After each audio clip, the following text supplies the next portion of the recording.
Hi, everyone. Good morning. We're going to get ready to go, and thanks so much for coming today. As you know, the whole day is focused around financing. So we've had lots of good discussions around the challenges, the opportunities in education and skills for children and young people. So now it's all about financing, in particular, unlocking innovation to finance secondary education for all. Basically the discussion will be around utilizing innovation and equitable financing to ensure secondary education systems, including alternative pathways, which my esteemed panelists will talk about, that will better prepare them not only for work, but also for life. We'll feature the World Skills Clock, which will be presented. We're excited to present and launch that today, that highlights new data to the extent of the global learning and skilling crisis. So welcome everyone again to the session. And as we know, we've also seen with the pandemic, we already were in a global learning and skilling crisis, and the pandemic has only just served to deepen this. Not only have we seen school and institutional closures affecting something like 1.6 billion students, we've also seen tremendous job and income loss too. So while there is all of this, there's also a lot of opportunity to our young people. If we have any hope of creating a brighter future for everyone, we need to find a way that young people have the chance to develop their skills, to be able to get a job, to be able to start a business, or to engage in their community. So that's why we're all here today, to look at the challenges, but also the opportunities and the solutions. So I'm Urmila Sarkar. I head programs with the Generation Unlimited global team based in New York, and I'm pleased to be your moderator for the session. And we'll have a chance to discuss this, and I hope if there's time not only to hear from our panelists, but also to take a couple of questions and ideas from all of you. Before we start, I'm pleased to introduce our distinguished panelists. Here we have with us Rob Jenkins, who's our Global Director of Education, and a familiar face by now. He's been on different panels. He'll also be at the closing today with UNICEF, Global Director of Education and Adolescent Development, with over 20 years of leadership and management experience, both in the humanitarian and development context with UNICEF across Asia, Africa, and the Middle East. And then beside him is Saddam, Sayyaleh, and who actually has worked with Rob before in Jordan, and he's the founder of I Learn Jordan, and a global board member of the Generation Unlimited, and I had the good fortune to spend some time with you also when I was recently on mission there and to see your work. And he's a social entrepreneur who employs a community-based approach to empowering youth and children in disenfranchised communities, and an expert in mobilization and social innovation. So we're going to hear very importantly from a young person on this issue. And we also have joining us online, and I hope the technology is working today, with Dr. Philip Cotton, and he's the Director of the Human Capital Development at the Mastercard Foundation. Okay, good to see you. Hi, Philip. And he's also heads the Foundation Scholar Program, an initiative that's dedicated to developing Africa's next generation of transformational leaders and the largest of its kind. So really pleased that you could be with us today and share your valuable perspectives. Before I get into it, I just wanted to say that we'll also have soon, hopefully joining us, His Excellency David Monina Senge, who's the Minister of Basic and Secondary Education and Chief Innovation Officer for the Director of Science, Technology and Innovation in Sierra Leone. You would have heard him on the first day. He has lots of great things to share. And prior to his role as a minister, he worked for IBM, and he also co-founded the Global Minimum, among many other occupations. Lots of really valuable experience in the field. And we also have, hopefully joining us soon, Dr. Liesbet Steer. She's the Director of the Education Commission, and she oversees IFED, which is the International Finance Facility for Education, a new mechanism. And she's done lots of work around education workforce delivery, high-touch, high-tech, and lots of experience also in international development research and policy. So both of them are kind of on another panel, as we've seen the story with the whole summit. But we wanted to make sure we're on time today, and hopefully they will join us on those chairs soon. So now I'm going to just, after those introductions, kick off the session with a reflection on the current context, and just to ask, from your perspective, and if you could make it, just 1 minute, what do you see as the biggest challenge to achieve quality education, secondary, and skills? So first here, we're going to start off with Saddam, from your perspective, and then we're going to move to Phil. And then possibly Rob at the end, if we have some time. And if you can just go ahead, Saddam. Thank you. Thank you, Urmila. It's a big question when we talk about children, secondary education, and financing. From my opinion and my experience for the past 9 years working with young children who are at risk of dropping out of school, children who are living in refugee camps and rural communities, one of the biggest challenges is the budgets that's allocated in the education sector. We see an overwhelmed teachers in classrooms. That is, usually teachers say we can manage 30 children, but what they have in reality is 40 to 50 children in a classroom. And that is, I would say, an innovation blocker. Even if the teacher has the ability and the innovation and the creativity to actually do something in a classroom, they're unable because of the overcrowded classrooms, the infrastructure that doesn't exist, but also, since we're in Dubai, we're talking about also the Middle East, there's a lot of conflicts and wars that are happening. And that's affecting the quality of education that is being delivered to young children. In my opinion, to do that is we need a real partnership.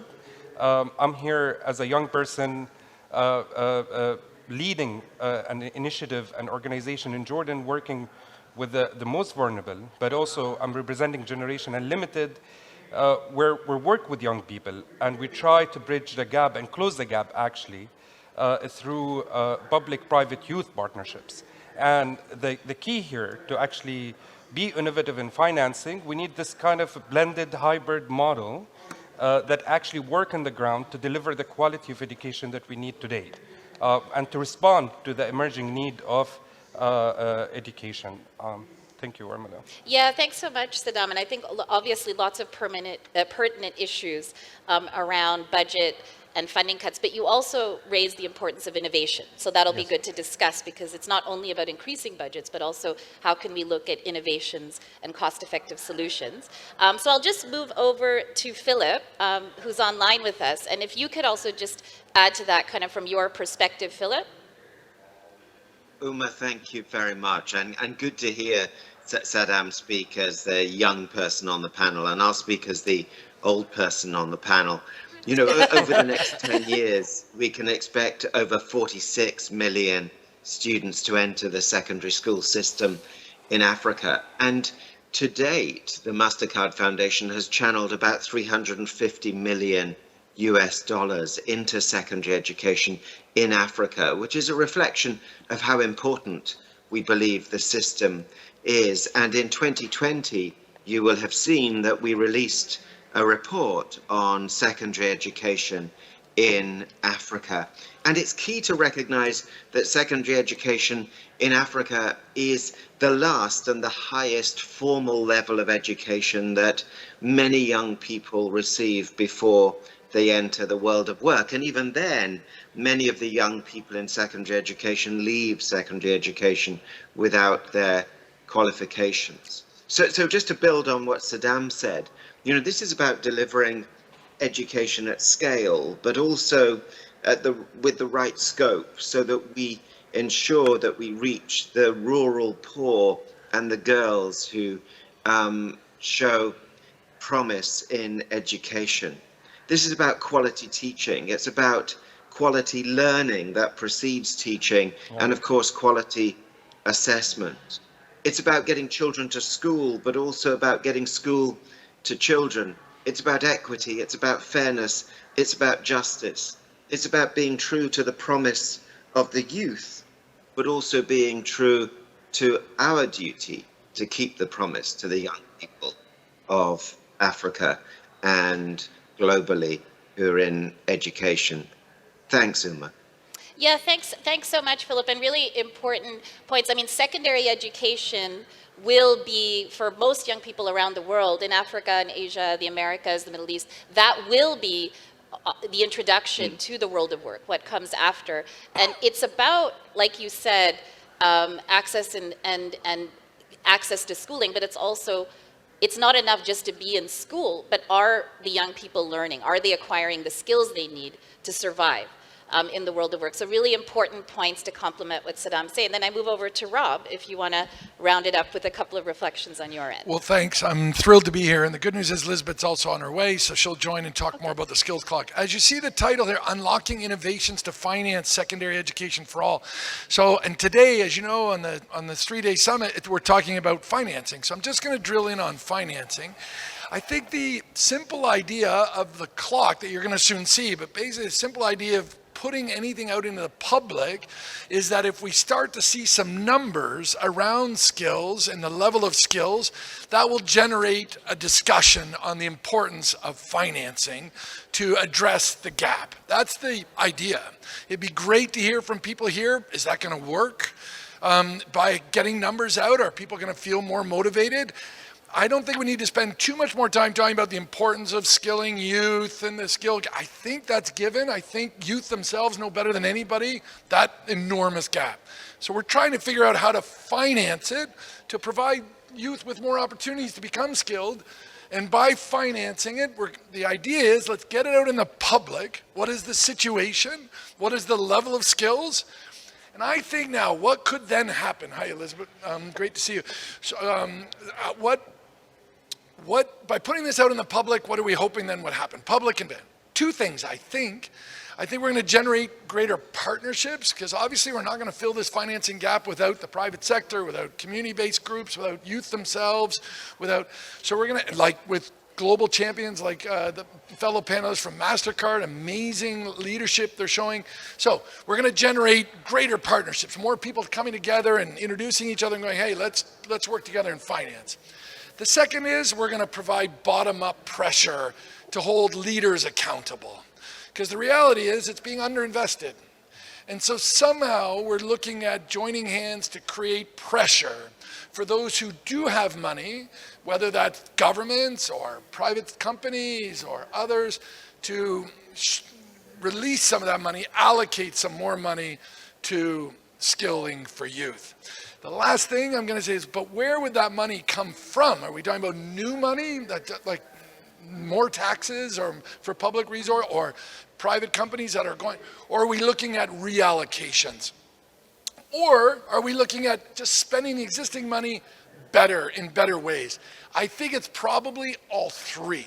We do absolutely need, with this clock, with this generation of energy, with now the bottom-up demand, we need more money. It's going to create additional resource, new money. But I definitely also think reallocating of existing, and then the third is investing in proven solutions that are actually making a difference. Great, thanks so much, Rob. And I think it captured well a lot of the points that earlier Saddam and Philip were making. And just to say, as Rob was pointing out, in an effort to make this challenge more visible, more understandable, because we need, it's not only, we need more data on the whole area of transferable skills. We don't actually have enough data, and we need to generate that.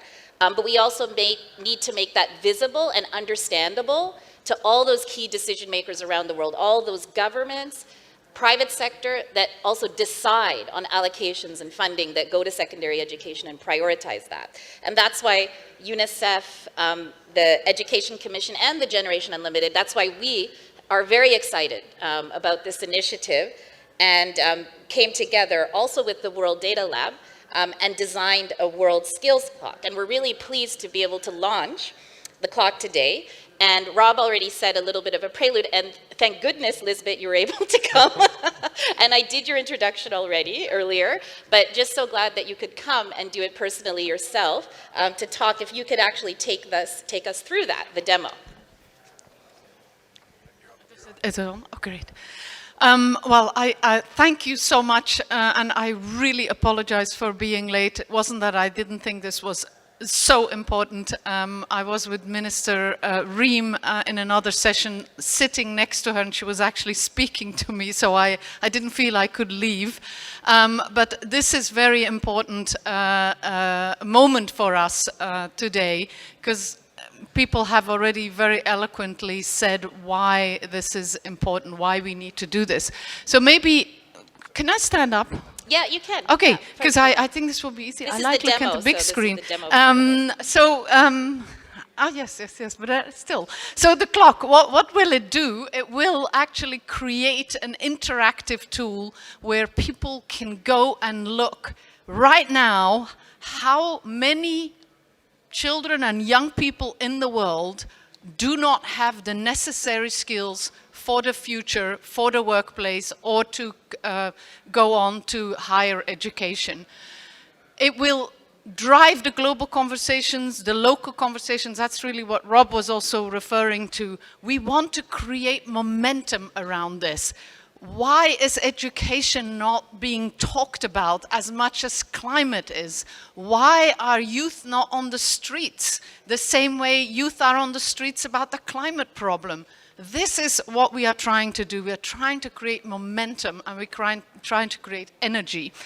Why do we do this? Because at the moment, when you want to know what's going on in the world around education, first of all, you come across huge data gaps.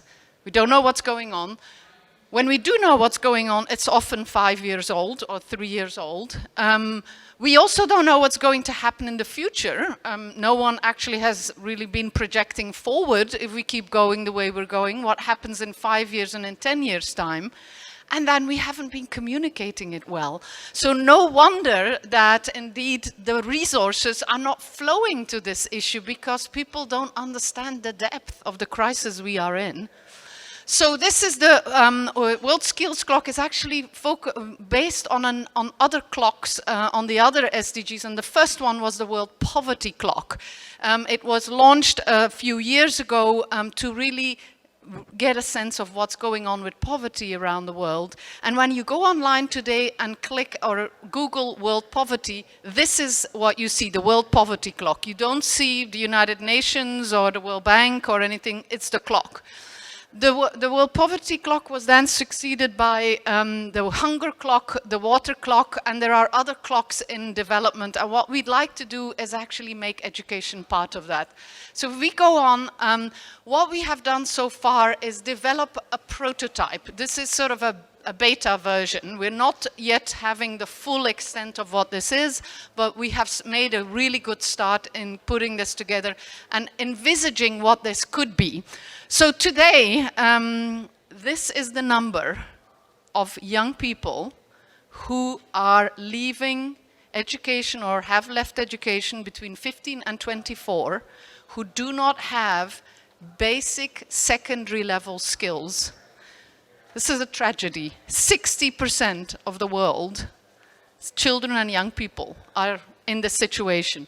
We have a slightly higher number in digital skills. So we've looked at secondary skills and then also digital skills. What the clock also will allow us to do is say, okay, if we've got that global number, what does it mean locally? What does it mean for Kenya? How many young people are in Kenya and how many are not achieving secondary level skills? On the right-hand side, it's even higher than the global number, 77% of youth. We can go on again. The other thing you will be able to look at is the timeline. So what I said about the trends, what is going to happen in 21, 25, 2030? What is the trajectory we're on right now? Again, actually quite interestingly, you see actually in 2030 there'll be more young people without these skills, and that's population related. Because we have booming populations, even though the percentages are going down, we actually have more people without those skills, which is, again, something we maybe haven't focused on. Next slide, another country, an example, we can look at that, we can go through that. So Brazil, interestingly, also goes down, but actually, luckily there, the numbers also come down. Now, as I said, you can go online now, and we'll look at this in a minute live, but what we would like to do, and we're looking for partners, so if you're interested in joining us, please come and see us. We would like to extend this because this is the beginning of a very exciting way of presenting data. We would like to look at more scenarios. So actually in the clock you can move the timeline, but at the moment that timeline just tells you how we're doing today and how we've been doing in the past, and then project that forward. But imagine if we could do better. Then you could actually project that. So you could start thinking about scenarios, which is really important as well. And then one could start looking at additional skills. We talked about secondary, that sort of numeracy and literacy and digital skills. But of course, we know there are other skills that are really important. We could do country report cards. We could disaggregate by gender, by geography, subnational level. That's actually how the poverty clock has progressed. So you could actually look at the poverty clock as a kind of way of seeing the potential as well. And then that could also provide the basis for thinking about the financing question. Thinking about how much would it actually cost to do this and how could we potentially finance it. So this is the site to go to. I don't know if someone dares to click it or can be clicked, but if you click it, Everyone click it it should work. And if it doesn't, please come and see us. Thank you very much. Thanks so much, Liesbet and Rob. We're really excited for this tool, which will certainly help policymakers, practitioners, all of you around the world better understand where our gaps are and mobilize momentum for action and what we need to achieve on Sustainable Development Goal 4 in education, and particularly secondary education. So really excited to see, and some of this stuff is also new to me, so I'm excited to see how that's being visualized too. And now, if I could just turn, so we want to discuss a bit about lessons learned from research and practice and key solutions and strategies, and particularly from a young person's perspective. So I'm going to turn to you, Saddam, and we want to hear about you as a young leader in education and for young people and in their empowerment. What is your key ask to other stakeholders to ensure that children and young people have access to quality education, secondary education, and skills? Thank you, Urmila. I like what Rob said and Liesbet about like why young people are not on the street asking to fight, for their education, for their future. I think it's a mixture of many things. I think education is a complex situation, and communication is important. I think one of the problems is where the challenges are talked on a very high level. It's not in a language that young people feel and they can advocate for and be on the street for it. And they don't know how, like how to reach decision makers.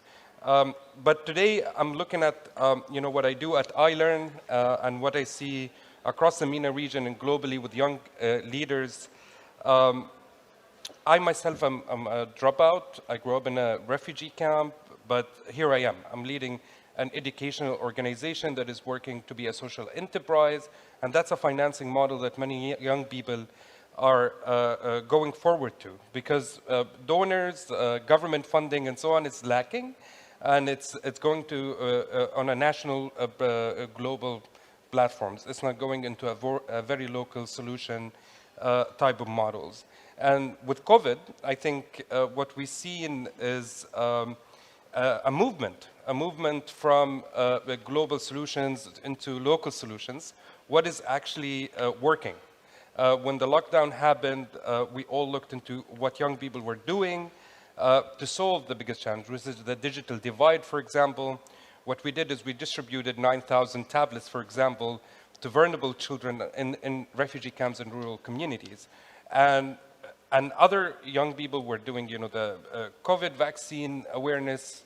They tried to improve the infrastructure in schooling. So there were many initiatives that were done on a local solution that can be financed. I would say I'm a big advocate for social enterprises because it's more sustainable, it's more decentralized, it's not controlled by actors who would actually, put their agenda first and then the social enterprise second. And that was a great future for me, like to see young people actually taking a change in their hands and being sustainable and doing this type of solutions across the world. Thank you, Urmila. Thanks so much, Saddam. And to know more about someone on the ground working in practice after we see the big macro, I mean, we need to understand where we need to finance at a macro level, where we need to advocate, but then also understand what are the kind of global solutions that can work locally, as Saddam pointed out. I'm just going to invite Phil, again, who's online with us. If you could, I mean, highlight lessons learned from all the extensive research and vision you have with the Mastercard Foundation in secondary education and skills in Africa, and also as part of your Young Africa Work strategy that you mentioned earlier, and also maybe just briefly any reflections on what you've heard today, also from Liesbet's presentation of the World Skills Clock. Go ahead. Oh, I think there's a sound issue. Are you on? Yeah, there is a sound Okay, issue, great. but I'm in control of it. I think I muted myself. I apologize. Thanks, Uma, and great to see Liesbet and to hear again about the World Skills Clock, which I think is a fantastic and much needed initiative. And I'm not going to cut across what Rob said, and Rob, forgive me, but I may not go straight to your challenge about getting to the nitty-gritty of financing, but I want to talk about our work in financing for equitable access and financing for flexibility and financing for footpaths, for pathways for young people. In terms of equitable access, I mean, you know, it's stunning and shocking, isn't it, that you know, secondary school completion rates for urban males in some countries is 70% higher than for some rural poor female students. And so we have to do something about the direct and indirect costs of education. And, you know, we can look at equity-based financing measures such as scholarships, cash transfers, and other wraparound support for the most disadvantaged students. And to date, our experience in supporting 26,000 students on the African continent goes beyond just paying for fees, but addressing some of those attendant costs of teaching, Uma, that we all know so much about. You know, funding enrichment programs, transformative leadership programs, and psycho-emotional support programs for young people, and financing for flexibility in education. Because many young people don't transition in a linear way, and there are many young people who are out of school. And so we've been funding some programs, such as with Caribou Tanzania organization, KTO, a program for young pregnant mothers to get back into schooling and into vocational training through folk development colleges. And these are important initiatives to make sure not only equitable access in and of itself, but flexible pathways to rejoin schooling, which is also about equitable access. And the other thing that we have been putting financing into is creating flexible pathways for students between secondary, TVET, and tertiary. And we know that some students are leaving tertiary and going back into TVET. We also want to make sure that we have financing for quality education, because we have learners, desperate numbers of people to learn, who want to learn, but we need to start financing quality of teachers. By 2030, Africa will have an additional 10 million teachers, and we want to support that, and we want to work with that. And so we funded projects like Learning in Leaders in Teaching program, and that's a regional initiative of about $50 million at the moment, designed to strengthen the quality of teaching.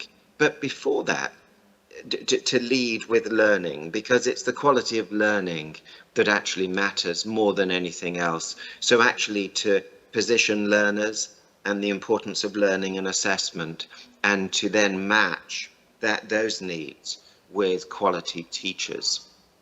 And so one of our projects in Rwanda has been to enroll 150 post-secondary young women who are waiting to enter tertiary education into a 6-month teaching apprenticeship. And what we've seen is that 35% of those young women have actually changed their career intention and their aspiration and their university degrees to teaching.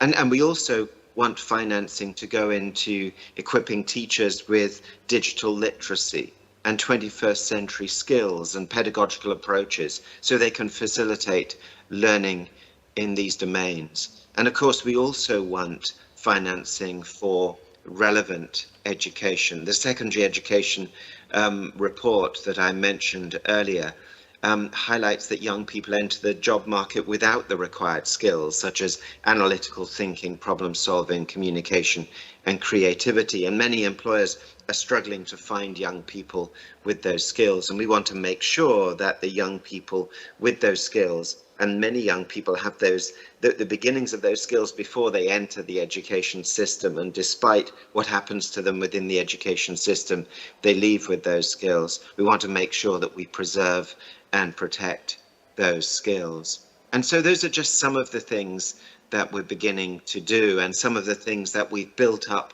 some evidence around. But as I say, and I said earlier, this is about keeping our promise to young people and also actually embracing the promise of youth as we scale out the opportunities for education for the most disadvantaged, rural female populations within our countries and continents. And so make sure not only do we achieve scale, but we achieve the right scope in terms of quality education. But what we do has to be informed by people such as Saddam, by the voices, the views, and the vision of everybody, including young people, and maybe led by young people, but also policymakers, parents, teachers, and employers. So at the Mastercard Foundation, over the last decade, we've committed ourselves to action. And what we want to do is to continue the conversation with partners in the system, but go beyond that conversation, as Rob says, so that we actually bring together a group of partners and governments and policymakers who are committed to once and for all keeping this promise to young people, so that education in the right hands is the most effective form of liberation, but education in the wrong hands is one of the most destructive and oppressive forces within society, and we have to make sure that we stay true to the young people who we serve. Thanks, Urmila. Thanks so much, Phil. I mean, really excellent insights. And it segues very nicely, actually. I'll turn to Rob and Liesbet in a moment around innovative financing solutions. But just to say, I really like the points and appreciate the points around equitable access to learning. And the fact, even in the work in Generation Unlimited, we find young people are not a homogeneous group. The kinds of education that are needed for the Young Mothers program you described in Africa, it might actually require more resources, but it's not only about resources, but what are the kind of differentiated and nuanced approaches that are needed for it to work, and how is it informed by young people like Saddam and other young people around the world, and that's so important. And I really appreciate Mastercard's Foundation's focus on measurement and evaluation and looking on solid evidence base when you come to your findings. So I think lots of really great points, and I know that's where all your insights and reflections come from. So now as we kind of coming towards the end of the panel and looking at if we can have a bit of a deeper dive on the how.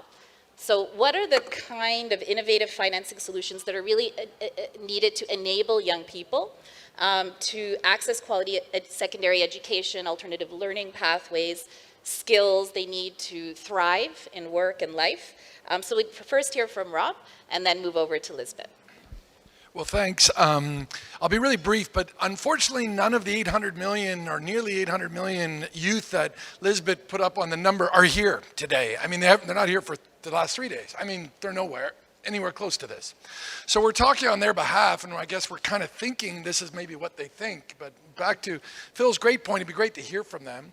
I'll give it a shot, but very kind of risky because it's a long ways away from their reality. But I guess what's interesting is I did meet this morning a 23-year-old who's right out in front of the building. He's one of the guides. He's from Ghana, and he's been here a month. He was very chatty as I walked by. Actually, I was lost trying to find a COVID test, but that's another story. And he's been here a month.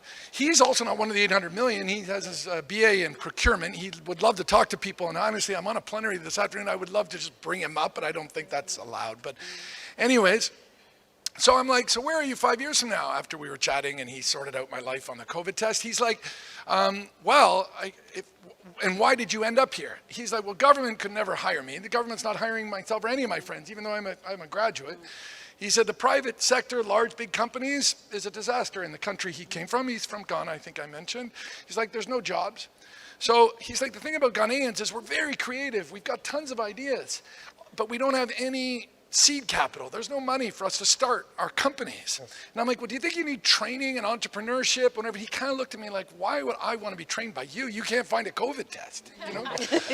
So I honestly think it's just that we need to just sort of enable such amazing creativity. But indeed, he has no plans on going back. His mother's who said goodbye to him at the airport with great tears, like, whatever you do, don't come back. It's a one-way street. So, and that's, I think the future of Ghana is 300 yards from here. So. Thanks so much, Rob. Liesbet, You want me to add to this on the skills or on the financing piece? Well, just, yeah, if any additional thoughts on more on the how, innovative financing solutions, particularly, you know, coming from Phil's point around the differentiated approaches we need really to reach the most marginalized. Yes. More around that point. And Yeah. it's about more resources, but it's also about innovative financing options. Yes. So, and I would just commend everybody here, by the way, please go online and go and read the Mastercard report. It is an incredible report. It was a huge amount of work put into it. And there are some really good recommendations there also around financing. And I don't want to repeat anything if this was said before, but there are kind of mechanisms that one could be looking at in terms of reaching the most marginalized. What we and the Education Commission and also others have sort of advocated for is this idea of progressive universalism. If we are serious about reaching those who are left behind, we have to start putting our public resources where those children are. So if there's a scarcity of public resources, we must start with looking at the whole system and focusing on the lower levels of education, working up, and then focusing on the most needy parts of the population. So when we get to secondary education, that's actually where this principle starts to really bite, because you have to make choices. And so governments and the equity financing side, if they have good allocations, the money should be flowing to those most marginalized. But then obviously you're left with the question, how do we fill the gap? How do we fill the gap for those who are still needy? And how do we fill the gap for those who maybe have access to some resources but still need help? I think there are many ways. There are ways to think creatively about mobilizing more domestic finance. There's initiatives that look at special tax incentives or taxes that are sort of earmarked for particular purposes. One can do that. But the analysis that we have done shows that even if countries do their level best in increasing their financing, do their level best in making sure that finance is efficiently and equitably allocated, there will be a financing gap unless we come up with some miracle in terms of domestic resources. So that means there is a need to fill the gap. And that's where the international community comes in. That's also where the private sector could come in. On the international community side, there's been long discussions about grant financing, ODA, Overseas Development Assistance.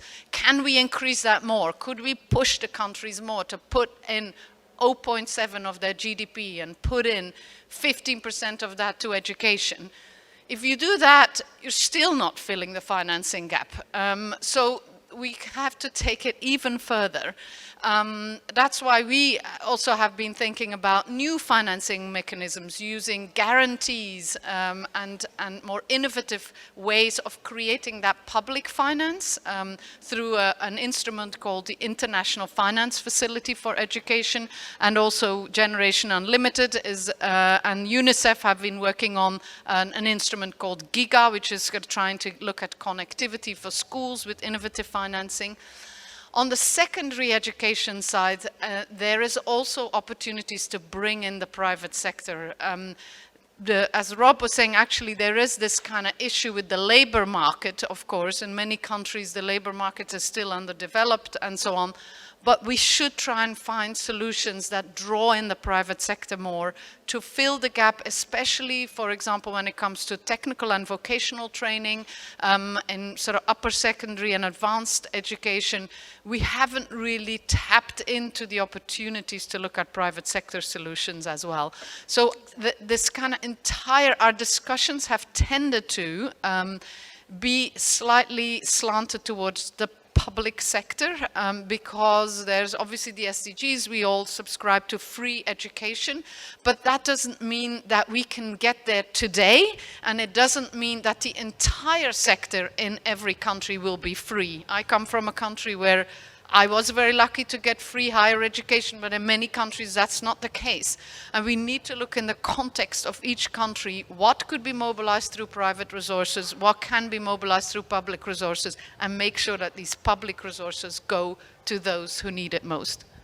Thanks so much, Liesbet. Thanks so much, Rob and Saddam and Phil, and for all the great reflections. And I'm just going to wrap up with some key takeaways, because I know, and just we'll still be around. So if you have any other questions, I know there are people also joining online. We're around to discuss, because I think this is going to be an ongoing discussion. But just some key takeaways. We're clearly faced with a global learning and skilling crisis for young people in many countries and regions around the world. But at the same time, we have a huge, it's a challenge before us, but we can transform this crisis into opportunity, and that's why we're here today. Governments are coming, governments are making secondary education a higher priority. It's becoming more important in terms of investments. Liesbet brought up the important point about the private sector. We need to engage much more. They will be the links that young people need to make to the world of work. And as the World Skills Clock illustrates, we need to act fast in closing the skills gap and ensuring the scale of our actions are able to meet the scale of the crisis. Just to say, one other point I'd make is in the area of digital education, and we talked a little bit about efficiency gains.